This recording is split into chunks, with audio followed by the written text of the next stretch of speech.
ಅದಕ್ಕೆ ಬೇಕಾದ್ರೆ ನಾವು ಇದಕ್ಕೆ ಯಾವುದೇ ವಿಷವನ್ನು ಉಪಯೋಗಿಸದೆ ಹಾ. ಆದಷ್ಟು ಹ್ಮ್. ಮ್ಯಾಕ್ಸಿಮಮ್ ನಾವು ಅದನ್ನು ಸಾವಯವ ರೀತಿಯಲ್ಲಿ ನಾವು ಇದನ್ನು ಮಾಡ್ತಾ ಇದ್ದೀವಿ. ಬೆಳೆದಿದ್ದೀರಲ್ಲ, ಯಾವ ವೆರೈಟಿ ಸೋರೆ ಸರ್ ಇದು? ಬಲೆ ರೆಡಿ ಮಾಡಿರುವಂಥದ್ದು ಅಂದ್ರೆ ನೋಡಿ, ಈ ರೀತಿಯ ಬಲೆಯ ಮುಖಾಂತರ ದೊಡ್ಡ ಚಪ್ಪರಕ್ಕೆ ತುಂಬಾ ಕಡ್ಡಿಗಳೆಲ್ಲ ಬೇಕಾಗುತ್ತೆ. ಆದ್ರೆ ಇಲ್ಲಿ ಸಿಮೆಂಟ್ ಕಂಬಗಳನ್ನು ಪರ್ಮನೆಂಟ್ ಆಗಿ ಉಪಯೋಗ ಮಾಡಿದ್ದಾರೆ. ನೀವು ನೋಡ್ಬೋದು, ನೋಡಿ ವಿದ್ಯಾರ್ಥಿಗಳೆಲ್ಲ ಕೆಲಸ ಮಾಡ್ತಿದ್ದಾರೆ, ನೀರು ಹಿಡಿತಿದ್ದಾರೆ, ಕಸ ತೆಗಿತಿದ್ದಾರೆ. ನೋಡಿ ಇವರು ಬಕೆಟ್ ತಂದರು, ತೊಂಡೆಕಾಯಿ ಕೊಯ್ಲಿಕ್ಕನ ನೋಡಿ ತೊಂಡೆಕಾಯಿ ಗುರಿ ಬೇಗ ಕೊಯ್ರಿ, ನಮ್ಮ ವೀಕ್ಷಕರಿಗೆ ಕೂಡ ತೋರಿಸುವ. ಕೆಮಿಕಲ್ ಸ್ಪ್ರೇ ಮಾಡೋದಿಲ್ಲ? ಇಲ್ಲ. ಯಾಕೆ? ಅದು ಮತ್ತೆ ಇದು ರಾಸಾಯನಿಕ ಆಗ್ತದೆ ಅದಕ್ಕೆ. ರಾಸಾಯನಿಕ ಒಂದು ಒಳ್ಳೇದಲ್ಲ ಬಾಡಿಗೆ? ಅಲ್ಲ, ಅದು ಕೆಟ್ಟದ್ದು. ಹಟ್ಟಿ ಗೊಬ್ಬರ ಇದನ್ನೆಲ್ಲ ನಾವು ಹೊರಗಿನಿಂದ ಸಪ್ಲೈ ಮಾಡ್ಬೇಕಾಗ್ತದೆ. ಹಾ. ಅದರ ನಿರ್ವಹಣೆಗೋಸ್ಕರ ಈ ವೀಳ್ಯಗಳನ್ನ ನಾವು ಬಳಸ್ಕೊಂಡು ಹಾ. ಅದನ್ನು ಅಂಗಡಿ ಕೊಟ್ಟು ಅದರಿಂದ ಬರುವ ಹಣವನ್ನ ಈ ರೀತಿ ಸಾವಯವ ಗೊಬ್ಬರವನ್ನು ಪರ್ಚೇಸ್ ಮಾಡ್ಲಿಕ್ಕೆ ನಾವು ಉಪಯೋಗಿಸ್ಕೊಳ್ತೇವೆ.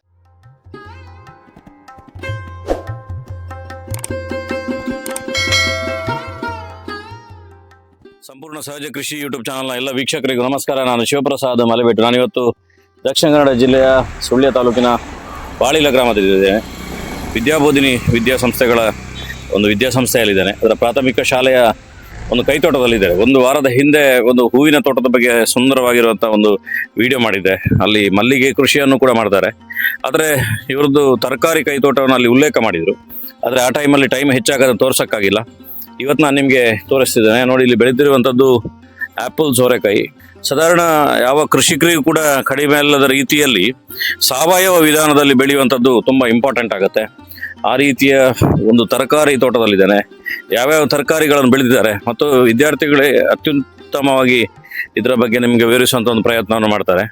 ಈ ಶಾಲೆಯ ತೊಂಡೆಕಾಯಿ ಮತ್ತು ಹೀರೆಕಾಯಿ ತೋಟದಲ್ಲಿದ್ದಾನೆ. ಎಷ್ಟು ಚೆನ್ನಾಗಿ ಹೆಲ್ತಿಯಾಗಿ ತೊಂಡೆಕಾಯಿ ಬೆಳೆಸಿದ್ದಾರೆ ಅಂತೇಳಿ ನೀವು ನೋಡ್ಬೋದು. ನೋಡಿ ವಿದ್ಯಾರ್ಥಿಗಳೆಲ್ಲ ಕೆಲಸ ಮಾಡ್ತಿದ್ದಾರೆ, ನೀರು ಹಿಡಿತಿದ್ದಾರೆ, ಕಸ ತೆಗಿತಿದ್ದಾರೆ. ನೋಡಿ ಇವರು ಬಕೆಟ್ ತಂದರು, ತೊಂಡೆಕಾಯಿ ಕೊಯ್ಲಿಕ್ಕನ ನೋಡಿ ತೊಂಡೆಕಾಯಿ ಗುರಿ ಬೇಗ ಕೊಯ್ರಿ, ನಮ್ಮ ವೀಕ್ಷಕರಿಗೆ ಕೂಡ ತೋರಿಸುವ.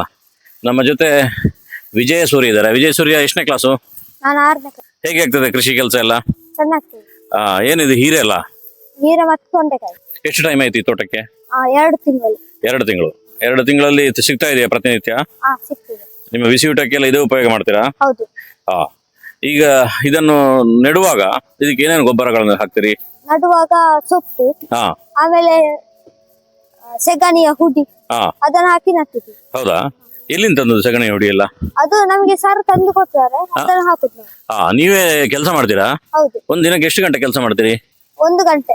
ಎಷ್ಟು ಗಂಟೆ ಬರ್ತೀರಿ ಇಲ್ಲಿಗೆ? 8 ಗಂಟೆಗೆ ಬರ್ತೀವಿ. ಹಾ, ಆಮೇಲೆ 9 ಗಂಟೆ ಊಟ ಕೆಲಸ ಮಾಡ್ತೀವಿ. ಹಾ, ಆಮೇಲೆ ಸಂಜೆ ಮಾಡ್ತೀವಿ, ಹಾ, ನೀರು ಬಿಡುದು ಅಂತದ್ದು. ಹಾ. ಬೋರ್ ಆಗುದಿಲ್ಲ ನಿಮ್ಗೆ ಕೆಲಸ ಮಾಡ್ಲಿಕ್ಕೆ? ಇಲ್ಲ, ಖುಷಿ ಆಗ್ತದೆ. ಖುಷಿ ಆಗ್ತದಾ? ನಿಮ್ ಮನೆಯಲ್ಲೂ ಕೃಷಿ ಉಂಟಾ? ಮನೇಲಿ ಉಂಟು. ಇದು ಯಾವ ವೆರೈಟಿ ತೊಂಡೆ ಇದು? ಇದು ಊರು. ಎಲ್ಲಿಂದ ತಂದದ್ದು? ಊರಿನ ತೊಂಡೆಯಾ? ಹಾ. ಎಲ್ಲಿಂದ ತಂದದ್ದು ಕಡ್ಡಿ? ಅದ ಅಧ್ಯಕ್ಷರು ತಂದದ್ದು. ಅಧ್ಯಕ್ಷರ ತಂದು ಕೊಟ್ಟದಾ? ಹಾ. ಓಹೋ. ಎಷ್ಟು ಬುಡ ಹಾಕಿದಿರಿ ಒಟ್ಟು ತೊಂಡೆ? 15ಕ್ಕಿಂತ ಜಾಸ್ತಿ ಉಂಟು ಬುಡ. 15 ಬುಡಕ್ಕಿಂತ ಜಾಸ್ತಿ ಉಂಟಲ್ಲ? ಹಾ. ಸಾಧಾರಣ ಇದರಲ್ಲಿ ಒಂದೊಂದು ಗಂಟುಗಳಲ್ಲೂ ಒಂದೊಂದು ಆಗಿದೆ ಅಲ್ಲ? ಹೌದು. ಹೀರೆ ಎಷ್ಟು ಬುಡ ಹಾಕಿದಿರಿ? ಹೀರೆ ಅದೇ ಕೆಲವೊಂದರಲ್ಲಿ ಉಂಟು, ಕೆಲವೊಂದರಲ್ಲಿ ಇಲ್ಲ. ಒಂದರಲ್ಲಿ ಇಲ್ಲ. ಹಾ. ಈಗ ಫಸ್ಟಿಗೆ ನೀವು ಸೆಗಣಿ ಮತ್ತು ಹಟ್ಟಿ ಗೊಬ್ಬರ ಹಾಕಿದ್ದೇನೆ ಅಂತ ಹೇಳಿದ್ರಿ. ಹೌದು. ಆಮೇಲೆ ಈಗ ವಾರ ನೀರಿನೊಟ್ಟಿಗೆ ಬೇರೆ ಯಾವ್ದಾದ್ರು ಗೊಬ್ಬರ ಹಾಕ್ತೀರಾ? ಅದು ವಾರಕ್ಕೊಮ್ಮೆ ಜೀವಾಮೃತ, ಆಮೇಲೆ ಸೆಗಣಿಯನ್ನು ಹಾಕ್ತೀವಿ. ಜೀವಾಮೃತ ಅಂದ್ರೆ ಏನೇನ್ ಮಾಡ್ತೀರಿ ಅದಕ್ಕೆ? ಅದಕ್ಕೆ ನಲೆ ಕಡ್ಲೆ ಹಿಂಡಿ, ಹಾ. ಆಮೇಲೆ ಸೆಗಣಿ, ಹಾ. ಆಮೇಲೆ ಮಣ್ಣು, ಹಾ. ಬೆಲ್ಲ ಎಲ್ಲಾನ ಹಾಕಿ ಮಿಕ್ಸ್ ಮಾಡ್ತೀವಿ. ಡ್ರಮ್ ಅಲ್ಲಿ ಹಾ. ಎಷ್ಟು ದಿನ ಮಿಕ್ಸ್ ಮಾಡ್ತೀರಿ? ಅದು 15 ಅದು ರೆಡಿ ಆಗಿರ್ತದೆ. ಹಾ. ಆಗ ತಂದು ಇಲ್ಲಿ ಹಾಕುದು. ಹೇಗೆ ಆಗತ್ತೆ? ತೊಂದ್ರೆ ಇಲ್ವಾ? ತೊಂದ್ರೆ ಚೆನ್ನಾಗಿ ಬರುತ್ತೆ ಅದರಿಂದಾಗಿ? ಹಾ. ಈಗ ಇದಕ್ಕೆ ರೋಗಗಳೆಲ್ಲ ಬರ್ಲಿಲ್ವಾ? ರೋಗಕಾಲ ಇಲ್ಲಿವರೆಗೆ ಕಾಣ್ಲಿಲ್ಲ ನಮ್ಗೆ. ಇನ್ನು ಕಂಡ್ರೆ ಎಂತ ಮಾಡ್ತೀರಿ? ಕಂಡ್ರೆ ಆ ಎಲೆಯನ್ನು ತೆಗೆದು ಬಿಸಾಡ್ತೀವಿ. Chemical spray ಮಾಡುದಿಲ್ವಾ? ಇಲ್ಲ. ಯಾಕೆ? ಅದು ಮತ್ತೆ ಇದು ರಾಸಾಯನಿಕ ಆಗ್ತದೆ ಅದಕ್ಕೆ. ರಾಸಾಯನಿಕ ಒಂದು ಒಳ್ಳೇದಲ್ಲ ಬಾಡಿಗೆ? ಅಲ್ಲ, ಅದು ಕೆಟ್ಟದ್ದು. ಹೌದಾ? Wow, super. ಒಂದು ಒಳ್ಳೆ ಅವೇರ್ನೆಸ್ ಕ್ರಿಯೇಟ್ ಮಾಡಿದ್ದಾರೆ ನಿಮ್ಮ ಶಾಲೆಯಲ್ಲಿ ಅಲ್ವಾ? ಹೌದು. ಎಷ್ಟು ಜನ ವಿದ್ಯಾರ್ಥಿಗಳು ಒಟ್ಟು ಕೆಲಸ ಮಾಡ್ತೀರಿ ಇದರಲ್ಲಿ? ನಾವು ತುಂಬಾ ಜನ ಇದ್ವಿ. ತುಂಬಾ ಜನ ಅಂದ್ರೆ ಟೀಮ್ ಅಲ್ಲಿ. Team work. ಹಾ. ಇವರುಗಳೆಲ್ಲ ಕೆಲಸ ಮಾಡೋರೇನಾ? ಕೆಲವು ಅಥವಾ ಇವತ್ತಿಗೆ ವಿಡಿಯೋದ ಎದುರಿಗೆ ಮಾತ್ರ ಬಂದದ್ದ? ಅಲ್ಲ, ಕೆಲವು ಜನ ಬರ್ತಾರೆ. ದಪ್ಪದನ್ನೆಲ್ಲ ಕೊಯ್ತಿದಾರಲ್ಲ? ನನ್ನ ಹೆಸರು ಪೂರ್ವಿತೆ. ಹಾ. ನಾನು ಇಲ್ಲಿ ಕೆಲಸ ಮಾಡ್ತಿದ್ದೇನೆ. ಹ್ಮ್. ಇದಕ್ಕೆಲ್ಲ ಒಳ್ಳೆ ಗೊಬ್ಬರ ಎಲ್ಲ ಹಾಕಿದ್ದೇನೆ. ಹಾ. ಇದು ಸಾವಯವದಲ್ಲಿ ಒಳ್ಳೆ ರುಚಿಯಲ್ಲಿ ಉಂಟು. ಹಾ. ನೀವೊಂದು ತಿನ್ನೋದು. ನನ್ಗೆ ಚಾಲೆಂಜ್ ಹೇಗಾಗ್ತದೆ ಅಂತ ಹೇಳಿ ನೀವೊಂದು ತಿನ್ನೋಡು. ಸೂಪರ್ ಇದೆ. ಇದು ಸಣ್ಣ ತಿಂದ್ರೆ ಇದು ನಿಮ್ಗೆ ಸಾಂಬಾರಿಗೆ ಬೇಡವಾ? ಅದು ದೊಡ್ಡದನ್ನ ಕೊಯ್ದು ನಾವು ಸಾಂಬಾರು ದೊಡ್ಡದನ್ನು ಕೊಯ್ಯುದಾ? ನೋಡಿ ಸ್ನೇಹಿತರೆ, ತೊಂಡೆಕಾಯಿ ಮತ್ತೆ ಹೀರೆಕಾಯಿಯ ಒಂದು ಅತ್ಯುತ್ತಮವಾಗಿರುವಂತಹ ಕೃಷಿಯನ್ನು ತೋರಿಸಿದ್ರು. ವಿದ್ಯಾರ್ಥಿಗಳಲ್ಲಿ ಒಂದು ಕೃಷಿಯ ಬಗ್ಗೆ ಆಸಕ್ತಿಯನ್ನು ಕ್ರಿಯೇಟ್ ಮಾಡ್ಲಿಕ್ಕೆ ಈ ಕೆಲಸ ಎಲ್ಲ ತುಂಬಾ ಹೆಲ್ಪ್ ಆಗ್ತದೆ ನಾನು ಅನ್ಕೊಂಡಿದ್ದೇನೆ. ನೋಡಿ, ಇದಕ್ಕೆ ವಿಶೇಷವಾಗಿ ಬಲೆ ರೆಡಿ ಮಾಡಿರುವಂಥದ್ದು. ಅಂದ್ರೆ ನೋಡಿ, ಈ ರೀತಿಯ ಬಲೆಯ ಮುಖಾಂತರ ದೊಡ್ಡ ಚಪ್ಪರಕ್ಕೆ ತುಂಬಾ ಕಡ್ಡಿಗಳೆಲ್ಲ ಬೇಕಾಗುತ್ತೆ. ಆದ್ರೆ ಇಲ್ಲಿ ಸಿಮೆಂಟ್ ಕಂಬಗಳನ್ನು ಪರ್ಮನೆಂಟ್ ಆಗಿ ಉಪಯೋಗ ಮಾಡಿದ್ದಾರೆ. ಇಷ್ಟು ದೊಡ್ಡದಕ್ಕೆ ಸಿಮೆಂಟ್ ಕಂಬಗಳಲ್ಲೇ ಸೆಟ್ಟಿಂಗ್ ಮಾಡಿರುವಂಥದ್ದು. ಅದರ ಜೊತೆಗೆ ಅದಕ್ಕೆ ದೊಡ್ಡದಾಗಿರುವಂತಹ ಬಿದಿರನ್ನು ನಿಲ್ಲಿಸಿದ್ದಾರೆ. ನೋಡಿ, ಇಲ್ಲಿಂದ ಇಲ್ಲಿಗೆ ಅಲ್ಲಿಗೆ ನೇರವಾಗಿ ಬಲೆಯನ್ನು ಕಟ್ಟಿದ್ದಾರೆ. ಇದು ತುಂಬಾ ಕೆಲಸ ಕಡಿಮೆ ಮಾಡುತ್ತೆ ಮತ್ತು ಬಲೆ ರಿಯೂಸಬಲ್, ತುಂಬಾ ಸಮಯ ಯೂಸ್ ಮಾಡ್ಲಿಕ್ಕೆ ಆಗ್ತದೆ. ದನ, ಆಡು ಅಥವಾ ನವಿಲು ಇಂಥದ್ದು ಬೇರೆ ಯಾವುದೇ ಕಾಡು ಪ್ರಾಣಿಗಳು, ಪಕ್ಷಿಗಳು, ಊರಿನ ಪ್ರಾಣಿಗಳು ಯಾವುದು ಕೂಡ ಬರದ ರೀತಿಯಲ್ಲಿ ಇಲ್ಲಿ ಕೆಳಗಡೆ ಕೂಡ ಒಂದು ಬ್ಲಾಕ್ ಮಾಡಿದ್ದಾರೆ. ಇದು ಕೂಡ ತುಂಬಾ ಚೆನ್ನಾಗಿದೆ. ಇದು ಒಂದು ಅತ್ಯುತ್ತಮ ಮಾದರಿ ನಾನು ಅಂದ್ಕೊಂಡಿದ್ದೇನೆ ರೈತರಿಗೆ. ಅಂದ್ರೆ ಖರ್ಚು ಕಡಿಮೆ, ಆದರೆ ಅದರ ಪರಿಣಾಮ ಹೆಚ್ಚು. ಆ ಕಾರಣಕ್ಕೋಸ್ಕರ ನೀವು ಕೂಡ ತೊಂಡೆಕಾಯಿಯ ಬಳ್ಳಿಯನ್ನು ಮಾಡಬೇಕಾದ್ರೆ ಈ ರೀತಿ ಅತ್ಯಂತ ಸುಲಭವಾಗಿರುವಂಥ ಬಲೆಯ ಸಿಸ್ಟಮ್ ಅಲ್ಲಿ ನೀವೆಲ್ಲರೂ ಕೂಡ ಮಾಡಿದರೆ ನಿಮಗೆ ಅತ್ಯಂತ ಹೆಚ್ಚು ಉಪಯೋಗ ಆಗ್ತದೆ ಅನ್ನುವಂಥದ್ದನ್ನು ಈ ಮಾಹಿತಿಯ ಮುಖಾಂತರ ನಿಮಗೆ ತಿಳಿಸುವಂಥ ಪ್ರಯತ್ನವನ್ನು ಮಾಡಿದ್ದೇನೆ. ಆದರೆ ನಾನು ಮೊದಲ ವಿಡಿಯೋದಲ್ಲಿ ತೋರಿಸಿರುವಂಥದ್ದು ಸೋರೆಕಾಯಿ. ಬನ್ನಿ, ನಮ್ಮ ಜೊತೆ ಈ ಶಾಲೆಯ ಸಂಚಾಲಕರಾಗಿರುವಂಥ PGSN ಪ್ರಸಾದ್ ಸರ್ ಇದ್ದಾರೆ. ಸರ್ ನಮಸ್ತೆ. ನಮಸ್ತೆ. ಒಂದು ಸುಂದರವಾಗಿರುವಂತಹ ಶಾಲೆ, ಅದರ ಜೊತೆ ಇವತ್ತು ಎಲ್ಲರೂ ಕೂಡ ಖಾಲಿ ಮಾರ್ಕ್ನ ಹಿಂದೆ, ರ್ಯಾಂಕ್ನ ಹಿಂದೆ ಓಡುವಾಗ ನೀವು ವಿದ್ಯಾರ್ಥಿಗಳಿಗೆ ಅವರು ಜೀವನದಲ್ಲಿ ಒಳ್ಳೆ ರ್ಯಾಂಕ್ ತಗೊಳ್ಳೋ ರೀತಿಯಲ್ಲಿ ಜೀವನ ಶಿಕ್ಷಣವನ್ನು ನೀವು ಕಲಿಸ್ತಾ ಇದ್ದೀರಿ. ಹೇಗೆ ಸರ್ ಈ ರೀತಿಯ ಒಂದು ಯೋಚನೆಗಳು? ಕೇವಲ ಮಾರ್ಕ್ ತೆಗಿಬೇಕು ಅನ್ನುವಂಥ ಯೋಚನೆಗಳಿರುವಂಥದ್ದು ಜನರಿಗೆ. ಅಂತ ನಿಮ್ಮ ಸಂಸ್ಥೆಯಲ್ಲಿ ಮಾರ್ಕ್ ಮಾತ್ರ ಅಲ್ಲ, ಅತ್ಯುತ್ತಮವಾಗಿರುವಂತ ಅವನಿಗೆ ಒಂದು ಜೀವನ ಶಿಕ್ಷಣ ಸಿಗಬೇಕು ಅಂತ ಯೋಚನೆ ಬಂತಲ್ಲ, ಹೇಗೆ ಈ ರೀತಿ ಯೋಚನೆ? ನಮಗೆ ಇಲ್ಲಿ ನಮ್ಮ ಶಾಲೆ, ನಮ್ಮ ಪ್ರತಿಯೊಬ್ಬ ಮಗು ಕೂಡ ಅವನಲ್ಲಿ ಒಂದಲ್ಲದ್ರೆ ಒಂದು ರೀತಿಯ ಪ್ರತಿಭೆ ಇರ್ತದೆ ಅಂತ ಹೇಳುವಂಥದ್ದನ್ನು ನಾವು ಗುರುತಿಸಬೇಕು. ಅವರು ಇದರಿಂದ ಅವರ ಜೀವನದಲ್ಲಿ ಯಶಸ್ವಿ ಆಗಬೇಕು ಅಂತ ಹೇಳುವಂಥದ್ದು ನಮ್ಮ ಪ್ರಧಾನ ಉದ್ದೇಶ. ಅದಕ್ಕೆ ಬೇಕಾಗಿ ನಮ್ಮ ಶಾಲೆಯಲ್ಲಿ ಅದಕ್ಕೆ ಬೇಕಾದಂತ ಎಲ್ಲ ಪೂರಕ ವಾತಾವರಣಗಳನ್ನು ನಾವು ಕಲ್ಪಿಸ್ತಾ ಇದ್ದೇವೆ. ಅದರಲ್ಲಿ ಈ ಕೃಷಿ ಪಾಠವು ಒಂದು. ಎಳವೆಯಿಂದಲೇ ಮಕ್ಕಳು ಕೃಷಿಯ ಬಗ್ಗೆ ಕಲ್ತಾಗ ಅದು ಅವರ ಜೀವನದಲ್ಲಿ ದೊಡ್ಡ ಒಂದು ಪಾಠ ಆಗ್ತದೆ ಅಂತ ಹೇಳಿ ನಾವು ತಿಳ್ಕೊಂಡಿದ್ದೇವೆ. ಅದಕ್ಕೆ ಬೇಕಾಗಿ ಇದನ್ನು ನಾವು ಆರಂಭಿಸಿದ್ದೇವೆ. ಈಗ ಈ ಬಿಸಿ ಊಟಕ್ಕೆಲ್ಲ ನಿಮಗೆ ಇದು ಸಾಕಾಗ್ತದ? ಈ ತರಕಾರಿಗಳು ಬಿಸಿ ಊಟಕ್ಕೆ ನಮಗೆ ಇದೀಗ ಫಲ ಬರಲಿಕ್ಕೆ ನೀಡಿದ ಶುರುವಾದ ಮೇಲೆ ನಮಗೆ ಇದು ಒಂದಷ್ಟು ಹೆಚ್ಚಿನ ಐಟಮ್ಗಳು ಸಾಕಾಗ್ತದೆ. ಒಂದಷ್ಟು ಕೆಲವು ನಮ್ಮಲ್ಲಿ ಪ್ರತಿದಿನವೂ ಅದನ್ನೇ ಮಾಡಿದ್ರೆ ಅದು ಆಸಕ್ತಿ ಇರುವುದಿಲ್ಲ ಮಕ್ಕಳಿಗೆ ಊಟ ಮಾಡ್ಲಿಕ್ಕೆ. ಆದ್ರೆ ಒಂದಷ್ಟು ನಮಗೆ ಹೆಚ್ಚಿನ ಇದೆ ಇದರಿಂದಲೇ ಸಾಕಾಗ್ತದೆ. ಅಂದ್ರೆ 2 ಶಾಲೆಗಳಲ್ಲಿ ನಾವು ಇದನ್ನು ಉಪಯೋಗಿಸ್ತೇವೆ. ಇಲ್ಲಿ ನಾನು ನೋಡಿರುವಂತದ್ದು ಸಾಧಾರಣ ಬ್ರಾಡ್ ಆಗಿ ಬೆಳೆಯುವಂತ ತರಕಾರಿಗಳನ್ನ ಆಯ್ಕೆ ಮಾಡಿದ್ವಿ. ಈಗ ಸೋರೆ ತುಂಬಾ ಬೆಳೀತದೆ, ಯಾಕಂದ್ರೆ ಶಾಲೆಗೆ ಬೇಕಾಗಿರೋದು ಒಂದೆರಡಲ್ಲ, ತುಂಬಾ. ಅದೇ ರೀತಿಯಲ್ಲಿ ತೊಂಡೆಕಾಯಿ ತುಂಬಾ. ಈ ರೀತಿ ತರಕಾರಿಗಳನ್ನ ಆಯ್ಕೆ ಮಾಡಬೇಕು ಅಂತ ಹೇಳಿದ್ರೆ ಏನಾದ್ರು ಯೋಚನೆ ಮಾಡಿ ಆಯ್ಕೆ ಮಾಡಿದ್ರೆ ಅಥವಾ ಒಟ್ಟಾರೆ ಯೋಚನೆ ಮಾಡಿ ಆಯ್ಕೆ ಮಾಡಿರುವಂತದ್ದು. ನಮಗೆ ಅಂದ್ರೆ ಈಗ ನಾನು ಹೇಳುದಾದ್ರೆ ಏನು ನಮ್ಗೆ ಪೇಟೆಯಲ್ಲಿ ಸಿಗ್ತದೆ ಅದರಲ್ಲಿ ಹೆಚ್ಚಿನದ್ದು ವಿಷಯುಕ್ತವಾಗಿರ್ತದೆ.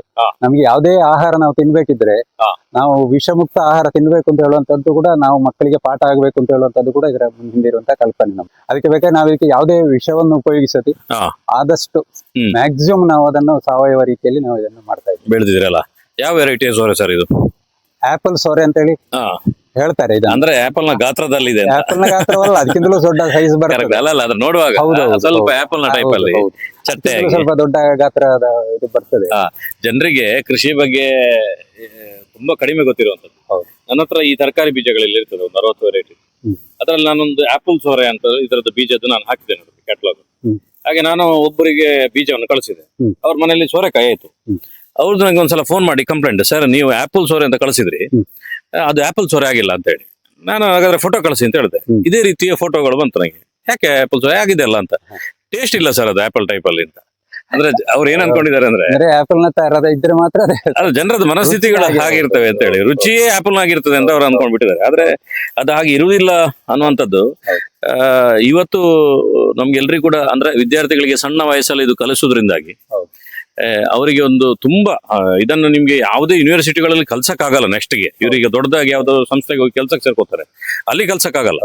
ಆದ್ರೆ ಅದನ್ನು ಸಣ್ಣ ವಯಸ್ಸಲ್ಲಿ ನೀವು ಕಲಿಸಿದ್ರಿ ಸರ್. ಇದಕ್ಕೆಲ್ಲ ನಿಮ್ಮ ಒಟ್ಟಾರೆಯಾಗಿ ಈಗ ನಿಮ್ಮ ಯೋಚನೆಗಳನ್ನು ಇಳಿಸ್ಬೇಕು ಅಂತ ಹೇಳಿದ್ರೆ ಟೀಚರ್ಗಳು ಮತ್ತೆ ಅದಕ್ಕೆ ಬೇಕಾಗಿರುವಂತಹ ಡಿಪಾರ್ಟ್ಮೆಂಟ್ ಹೆಡ್ಗಳು HMಗಳು ಇದ್ರೆ ಇಂಪಾರ್ಟೆಂಟ್. ಅವರೆಲ್ಲ ಹೇಗೆ ಕೆಲಸ ಮಾಡ್ತಾರೆ ಸರ್ ನಿಮ್ ಜೊತೆ? ನಮ್ಮ ಮುಖ್ಯೋಪಾಧ್ಯಾಯರು ಉದಯಕುಮಾರ್ ರೇಯಸ್ ಅಂತ ಹೇಳಿ ಅವರ ನೇತೃತ್ವದಲ್ಲಿ ನಮ್ಮ ಹಿರಿಯ ಪ್ರಾಥಮಿಕ ಶಾಲೆಯ ಎಲ್ಲ ಅಧ್ಯಾಪಕರುಗಳು ಕೂಡ ಇದರ ಬಗ್ಗೆ ವಿಶೇಷವಾದಂತಹ ಶ್ರಮ ವಹಿಸಿದ್ದಾರೆ.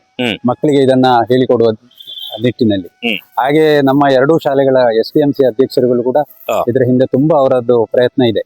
ಇದರಲ್ಲಿ ನಮ್ಮ ಪ್ರಯತ್ನ ಕಡಿಮೆ, ನಾವು ಮಾರ್ಗದರ್ಶನ ಮಾತ್ರ. ಹೆಚ್ಚಿನದ್ದು ಪೂರ್ತಿ ಅವರೇ ಇದರಲ್ಲಿ ಕೊಟ್ಟು ಹಿಡಿದು ಕೆಲಸ ಮಾಡಿದ್ದಾರೆ ನಮ್ಮ SDMC ಅವರು. ಮಕ್ಕಳಿಗೂ ಕೂಡ ಅದನ್ನ ವಿಶೇಷವಾಗಿ ಮಕ್ಕಳಿಗೆ ಕಲಿಸುವಲ್ಲಿ ಅವರದ್ದು ಶ್ರಮ ಇದೆ.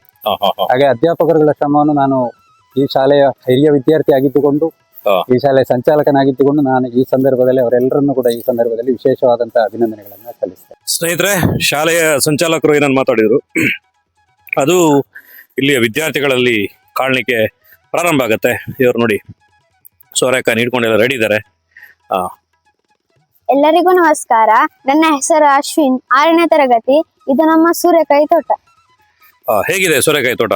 ಚೆನ್ನಾಗಿದೆ. ಎಷ್ಟು ಟೈಮ್ ಆಯ್ತು ಇದಕ್ಕೆ? ಇದಕ್ಕೆ 2 ತಿಂಗಳಾಯ್ತು. ಎಷ್ಟು ಗಿಡ ಹಾಕಿದಿರಿ? ಗಿಡ ಎಷ್ಟು ನೆಟ್ಟಿದಿರಿ? 10 ಬುಡ. ಒಂದೊಂದು ಬುಡದಲ್ಲಿ ಏನೇನು ಹಾಕ್ತಿರಿ ಬುಡಕ್ಕೆ? ಜೀವಾಮೃತ, ಹಾ ಹಟ್ಟಿ ಗೊಬ್ಬರ, ಹಾ ಸೊಪ್ಪು ಗೊಬ್ಬರ. ಇದೆಲ್ಲ ಇಟ್ಕೊಂಡು ನಿಂತಿದಾರಲ್ಲ, ಇವರನ್ನ ಪರಿಚಯ ಮಾಡಿಸಿ.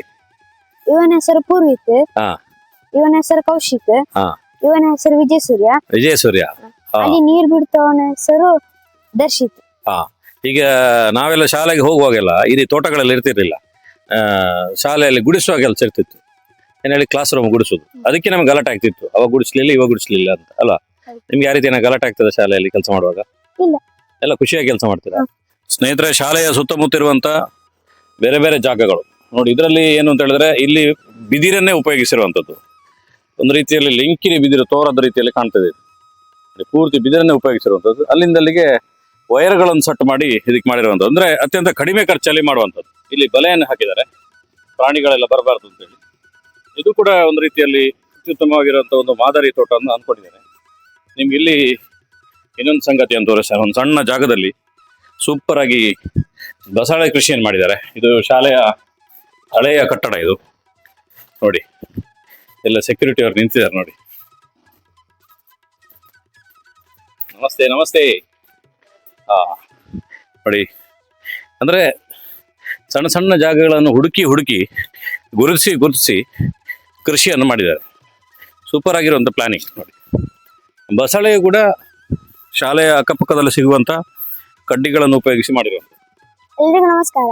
ನನ್ನ ಹೆಸರು ಸಂಬಿತ್. ಇಲ್ಲಿ ಈಗ ಊರ ಹರಿವೆಲ್ಲ ಉಂಟು, ಈಗ ಮುಗಿತಾ ಬಂತು. ಮತ್ತೆ ಅಲ್ಲಿ ಅಲಸಂಡೆ ಉಂಟು. ಅಲಸಂಡೆ ಎಷ್ಟು ಗಿಡ ಹಾಕಿದ್ರಿ? 10 ಗಿಡ. 10 ಗಿಡ ಸಾಕಾಗ್ತದೆ ನಿಮ್ಗೆ ಶಾಲೆಗೆ? ಯಾವ್ದು ಮೀಟರ್ ಅಲಸಂಡೆ ಇದು? 1 ಮೀಟರ್ ಆಗ್ತದಾ? ನೋಡಿ ಸ್ನೇಹಿತರೆ, ಸೂಪರ್ ಆಗಿ ಒಂದು ಅಲಸಂಡೆ ಹಾಕಿದ್ದಾರೆ. ಅದರ ಜೊತೆಗೆ ನಾವು ಯಾವುದು ಒಂದು ಸಬ್ಜೆಕ್ಟ್ ನ ಪ್ರಮೋಟ್ ಮಾಡ್ತಾ ಇರ್ತೇನೆ. ಮೊನ್ನೆ ಕೆಲವು ರೀಲ್ಸ್ಗಳಲ್ಲಿ ಲಕ್ಷಾಂತರ ಜನರು ನೋಡಿದ್ರು. ಇದು ನೋಡಿ, ನಿಮ್ಗೆ ಗೊತ್ತಾಗಬಹುದು ನೋಡಿದ್ರೆ. ಏನಿದು? ಯಾವ ಬೆಂಡೆ? ಊರ ಬೆಂಡೆ ಅಲ್ಲ ಇದು, ಅಂಗಡಿದ ಬೆಂಡೆ ಅಲ್ಲ, ಇದು ಮರ ಬೆಂಡೆ ಅಂತ ಹೇಳಿ. ಇದು ತುಂಬಾ ಎತ್ತರಕ್ಕಾಗತ್ತೆ, ತುಂಬಾ ದೊಡ್ಡದಾಗತ್ತೆ. 1 ವರ್ಷ ಆಗ್ತಾ ಇರ್ತದೆ ಇದರಲ್ಲಿ ಮರ ಬೆಂಡೆ ಅಲ್ವಾ? ನೋಡಿ ಸ್ನೇಹಿತರೆ, ಇದು ಮರ ಬೆಂಡೆಯನ್ನು ಕೂಡ ಹಾಕಿದ್ದಾರೆ. ಬುಡಾದಲ್ಲಿ ಹಾಕ್ಲಿಕ್ಕೆ ಶುರು ಆಗಿದೆ. ಸೂಪರ್ ಆಗತ್ತೆ. ತುಂಬಾ ನ್ಯಾಚುರಲ್ ಆಗಿ, ಯಾವುದೇ ಗೊಬ್ಬರಗಳಿಲ್ಲದೆ ಅತ್ಯಂತ ಸುಲಭವಾಗಿ ಆಗುವಂಥದ್ದು. ಈಗ ಇವರು ಗೊಬ್ಬರ ಎಲ್ಲ ಹಾಕಿದ್ದಾರೆ, ಆದ್ರೆ ಇದಕ್ಕೆ ಗೊಬ್ಬರ ಹಾಕದೆ ಕೂಡ ಕಳೆ ರೀತಿಯಲ್ಲಿ ಬೆಳೆಯುವಂತ ಒಂದು ಕೆಟಗರಿಗೆ ಸೇರಿರುವಂತದ್ದು ಈ ಬೆಂಡೆ. ಎಲ್ಲರಿಗೂ ನಮಸ್ಕಾರ. ನನ್ನ ಹೆಸರು ಲಿಶ್ವಿತ್ ರೈ. ನಾನು 7ನೇ ತರಗತಿಯಲ್ಲಿ ಓದುತ್ತಿದ್ದೇನೆ. ಇದು ಬಸಳೆ ತೋಟ. ಎಷ್ಟು ಬುಡ ಹಾಕಿದ್ರೆ ಬಸಳೆ? 10 ಬುಡ. ಎಲ್ಲ ಒಂದ್ ರೌಂಡ್ ಖಾಲಿ ಆಯ್ತಾ ಇದು? ಇಲ್ಲ, ನಾವು ಶಾಲೆಗೆ ಇದನ್ನು ಕೊಯ್ದು ಸಾರೆಲ್ಲ ಮಾಡ್ತೇವೆ ಉಪಯೋಗ. ಆದ್ರೂ ತುಂಬಾ ಲೇಟ್ ಆಗಿ ಹಾಕಿದ ಹಾಗೆ ಉಂಟಲ್ಲ. ನಿಮ್ಗೆ ರಜೆ ಶುರು ಆಗ್ತದಲ್ಲ, 2 ತಿಂಗಳ ರಜೆ. ಆ ಟೈಮಲ್ಲಿ ಬಸಳೆ ಎಂತ ಮಾಡ್ತೀರಿ? ಅಂಗಡಿಗೆ ಇರ್ತದೆ. ಹೌದಾ? ಅದರ ದುಡ್ಡು ಶಾಲೆಗೆ ನಾಡಿದ್ದು ಜೂನಿಗೆ ಅಡಿಗೆಗೆ ಅಲ್ಲ, ಮತ್ತೆ ಎಂತಕ್ಕಾದ್ರೂ ಉಪಯೋಗ ಆಗ್ತದಲ್ಲ.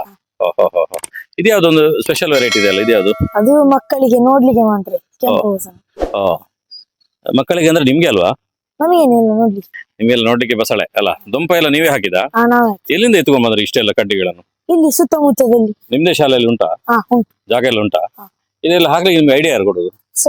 ಸರ್ ಅವರೇ ಮಾಡಿಸೋದು ಪೂರ್ತಿ? ಯಾರು ಕೆಲಸಗಾರ ಇಲ್ಲ? ನಾವೇ ಮಾಡಿಸುದು. ಮತ್ತೆ ಅವರು ಹೇಳಿಕೊಡುದು. ಅಲ್ಲ, ಕೆಲಸಗಾರ ಯಾರು ಬರ್ಲಿಲ್ಲ ಇಲ್ಲಿ ಹೊರಗಡೆ? ಅಂದ್ರೆ ಗುಂಡಿ ತೆಗಿಲಿಕ್ಕೆ, ಕಂಬ ಏರಿಸಲಿಕ್ಕೆ ಎಲ್ಲ ನೋಡಿದ್ರಿ ವಿದ್ಯಾರ್ಥಿಗಳ ಜೊತೆ. ಇದ್ರ ಹಿಂದ್ಗಡೆ ಇರುವಂತವರು ತುಂಬಾ ದೊಡ್ಡ ಪ್ರಮಾಣದಲ್ಲಿ ಒಂದು ದೊಡ್ಡ ಟೀಮ್ ಇದೆ. ಆ ಟೀಮ್ನ ಲೀಡರ್ಶಿಪ್ ತಗೊಳ್ಳೋರು ಇಲ್ಲಿ ಶಾಲೆಯ ದೈಹಿಕ ಶಿಕ್ಷಕರಾಗಿರುವಂತ ಶಿವಪ್ರಸಾದ್ ಸರ್ ಅವರು. ನನಗೆ ಸುಮಾರು 15 ದಿನದಿಂದ ಒಂದಷ್ಟು ಫೋಟೋಗಳು ನನಗೆ ಅನ್ನೋನ್ ನಂಬರ್ ಇದು ಬಂತು. ಚೆಕ್ ಮಾಡಿದಾಗ ಇವ್ರದ್ದು ಅಂತೇಳಿ ಗೊತ್ತಾಯ್ತು. ಆ ಕಾರಣಕ್ಕೋಸ್ಕರ ನಾನು ಇದನ್ನು ತೋರಿಸುವಂತ ಬಂದಿರುವಂತದ್ದು. ಸರ್ ನಮಸ್ತೆ, ನಮಸ್ತೆ. ಹೇಗಿದ್ದೀರಿ? ಚೆನ್ನಾಗಿದೆ. ಇವರು ನಮ್ಮ STMC ಅಧ್ಯಕ್ಷರು, ನಮಸ್ತೆ ಸರ್. ಚಿತ್ರಮುಖ ಅಂತ ಹೇಳಿ. ಹಾ. ನಮ್ಮ ಎಲ್ಲ ಇಲ್ಲಿ ಬೆಳಗಿನ ಹೊತ್ತಿನ ಒಂದು ಕೆಲಸ ಕಾರ್ಯದಲ್ಲಿ ಇವರು ಕೂಡ ನಮ್ಮ ಜೊತೆ ಕೈ ಜೋಡಿಸ್ತಾ ಇದ್ದಾರೆ. ಇದು ವೀಳ್ಯ ಮಾಡಿದ್ದು ಎಲ್ರಿಗೂ ಆಶ್ಚರ್ಯ ಆಗ್ಬೋದು, ಶಾಲೆಗಳಲ್ಲಿ ಯಾಕೆ ವೀಳ್ಯ ಮಾಡಿದ್ದಾರೆ ಅಂತ ಹೇಳಿ. ನಾವು ಇಲ್ಲಿ ವೀಳ್ಯ ಮತ್ತು ಇಲ್ಲಿ ನೋಡಿ, ಇಲ್ಲಿ ಒಂದು 8 ಬುಡ ಇದೆ, ವೀಳ್ಯದ ಬುಡ ಇದೆ. ಇಲ್ಲಿ ಗೋಡೆಗಳಲ್ಲಿ ನಾವು ಬಿಟ್ಟಿದ್ದೇವೆ. ಯಾಕಂತ ಹೇಳಿದ್ರೆ ಇದರ ಒಂದು ನಿರ್ವಹಣೆಗೋಸ್ಕರ, ತರಕಾರಿ ತೋಟದ ನಿರ್ವಹಣೆಗೋಸ್ಕರ ಅದಕ್ಕೆ ಈಗ ಕುರಿ ಗೊಬ್ಬರ, ಕೋಳಿ ಗೊಬ್ಬರ, ಹಟ್ಟಿ ಗೊಬ್ಬರ ಇದನ್ನೆಲ್ಲ ನಾವು ಹೊರಗಿನಿಂದ ಸಪ್ಲೈ ಮಾಡ್ಬೇಕಾಗ್ತದೆ. ಅದರ ನಿರ್ವಹಣೆಗೋಸ್ಕರ ಈ ವೀಳ್ಯಗಳನ್ನ ನಾವು ಬಳಸ್ಕೊಂಡು ಅದನ್ನು ಅಂಗಡಿ ಕೊಟ್ಟು ಅದರಿಂದ ಬರುವ ಹಣವನ್ನ ಈ ರೀತಿ ಸಾವಯವ ಗೊಬ್ಬರವನ್ನು ಪರ್ಚೇಸ್ ಮಾಡ್ಲಿಕ್ಕೆ ನಾವು ಉಪಯೋಗಿಸ್ಕೊಳ್ತೇವೆ. ಮೊದಲೆಲ್ಲ 10 ಸೂಡಿ 15 ಸೂಡಿ ಎಲ್ಲ ಸಿಗ್ತಿತ್ತು. ಎಷ್ಟು ಸಿಗ್ತದೆ 15 ಸೂಟಿಗೆ? 15 ಸೂಟಿಗೆ ಒಂದು ಸೂಟಿಗೆ ಒಂದು 40 ರೂಪಾಯಿ 50 ರೂಪಾಯಿಗೆಲ್ಲ 400-500 ರೂಪಾಯಿ ಸಿಗ್ತದೆ ವಾರದಲ್ಲೆಲ್ಲ. ಈಗ ಸ್ವಲ್ಪ ಕಡಿಮೆ ಆಗಿದೆ. ಈಗ ಸ್ವಲ್ಪ ಸ್ನೇಹಿತರೆ, ಇದೆಲ್ಲ ಕೆಲಸಗಳಾಗಬೇಕು ಅಂತ ಹೇಳಿದ್ರೆ ಒಬ್ರು ಅದಕ್ಕೆ ಪ್ರಮುಖವಾಗಿ ಕೆಲಸ ಮಾಡೋರು ನಮ್ಮ ಜೊತೆ ಈ ಶಾಲೆಯ SDMC ಯ ಅಧ್ಯಕ್ಷರಿದ್ದಾರೆ. ಸರ್ ನಮಸ್ತೆ. ನಮಸ್ತೆ. ಹೇಗಿದ್ದೀರಿ? ಚೆನ್ನಾಗಿದೆ. ಸಾಧಾರಣ ಈ ಸಾಮಾಜಿಕ ಹುದ್ದೆಗಳು ಅಂತ ಹೇಳಿದ್ರೆ ಗ್ರಾಮ ಪಂಚಾಯತ್ ಸದಸ್ಯ, ಶಾಲೆಯ ಅಧ್ಯಕ್ಷ, ದೇವಸ್ಥಾನ ಅಧ್ಯಕ್ಷ ಅಂತ ಹೇಳಿದ್ರೆ ಜನರು ಫಸ್ಟ್ ಅಧಿಕಾರ ಅಂದ್ಕೊಳ್ಳೋದು ಅಂದ್ರೆ ಚೇರಲ್ಲಿ ಕುತ್ಕೊಳ್ಳಿಕ್ಕೆ ನಮ್ಗೆ ಒಂದು ದೊಡ್ಡ ಹುದ್ದೆ ಸಿಕ್ಕಿದೆ ಅಂತ. ಆದ್ರೆ ನೀವು ಜವಾಬ್ದಾರಿಯ ರೀತಿಯಲ್ಲಿ ಇದನ್ನು ನಿರ್ವಹಣೆ ಮಾಡ್ತಿದ್ರಿ ಅನ್ನೋಂಥದ್ದು ನಂಗೆ ಗೊತ್ತಾಯ್ತು. ನಿಮ್ಮ ಒಟ್ಟಿಗೆ ಇರ್ತಾರಲ್ಲ ಸದಸ್ಯರುಗಳು, ಪೋಷಕರೆಲ್ಲ, ಅವ್ರದ್ದೆಲ್ಲ ಸಪೋರ್ಟ್ ಹೇಗಿದೆ ಈ ಶಾಲೆಯಲ್ಲಿ? ಕೆಲವರದ್ದು ಸಪೋರ್ಟ್ ಇರ್ತದೆ, ಕೆಲವರು ಸಪೋರ್ಟ್ ಮಾಡುದಿಲ್ಲ ಅಂತವರು ಇರ್ತಾರೆ. ಒಟ್ಟಿಗೆ ಇದ್ದವರು ಕೆಲಸಕ್ಕೆಲ್ಲ ಬರ್ತಾರೆ. 2 ದಿವಸ ಇಲ್ಲಿ ಕೆಲಸ ಎಲ್ಲ ಮಾಡಿದ್ದೇವೆ. ಎಷ್ಟು ಜನ ಶ್ರಮದಾನ ಮಾಡಿದ್ರಿ? ಕೇವಲ 8 ಜನ ಅಷ್ಟೇ. ಮತ್ತೆ ಗುಂಡಿ ತೆಗೆಯುವುದು, ತೊಂಡೆ ಬಲ್ಲಿ ನೆಡ್ಲಿಕ್ಕೆಲ್ಲ ನಾವೇ ನೆಟ್ಟದ್ದು. ಮತ್ತೆ ನೀರು ಹಾಕುವುದು, ಬಾಕಿ ಕೆಲಸ ಎಲ್ಲ ಮಕ್ಕಳು ಮಾಡ್ತಾ ಇದ್ದಾರೆ. ದಿನಾಲು ವಿದ್ಯಾರ್ಥಿಗಳು ಮಾಡ್ತಾ ಇದ್ದಾರೆ. ನಾನು ದಿನಾಲು ಬರ್ತೇನೆ ಇಲ್ಲಿಗೆ. ಬೆಳಿಗ್ಗೆ ಮಕ್ಕಳನ್ನು ಬಿಡ್ಲಿಕ್ಕೆ ಬರುವಾಗ ಒಂದು ಅರ್ಧ ಗಂಟೆ ಮಕ್ಕಳ ಜೊತೆ ಇದ್ದು ಅವರಿಗೆ ಅದರ ಬಗ್ಗೆ ಮಾಹಿತಿ ಎಲ್ಲ ಕೊಡ್ತೇನೆ. ಕೆಲಸ ಎಲ್ಲ ಅವರೇ ಮಾಡ್ತಾ ಇರ್ತಾರೆ ಬೆಳಿಗ್ಗೆ ದಿನ. ಮಕ್ಕಳನ್ನ ಇಲ್ಲಿಗೆ ಸೇರಿಸಿದ್ರು? ಇಲ್ಲಿಗೆ. ಇದು ಕನ್ನಡ ಮೀಡಿಯಂ ಶಾಲೆ? ಕನ್ನಡ ಮೀಡಿಯಂ. ಸಾಧಾರಣ ಎಲ್ಲರೂ ಕೂಡ ಇಂಗ್ಲಿಷ್ ಮೀಡಿಯಂ ಹಿಂದೆ ಓಡ್ತಾ ಇರ್ತಾರೆ. ನೀವೇನು ಕನ್ನಡ ಮೀಡಿಯಂ ಕಲಿತ? ನಾನು ಇಲ್ಲಿ ಅಲ್ಲ ವಿದ್ಯಾರ್ಥಿ, ನಾನು ಇಲ್ಲಿಯೇ ಕಲ್ತದ್ದು. ಹಾಗೆ ಇಲ್ಲಿಯೇ ಕಲಿಸುದು.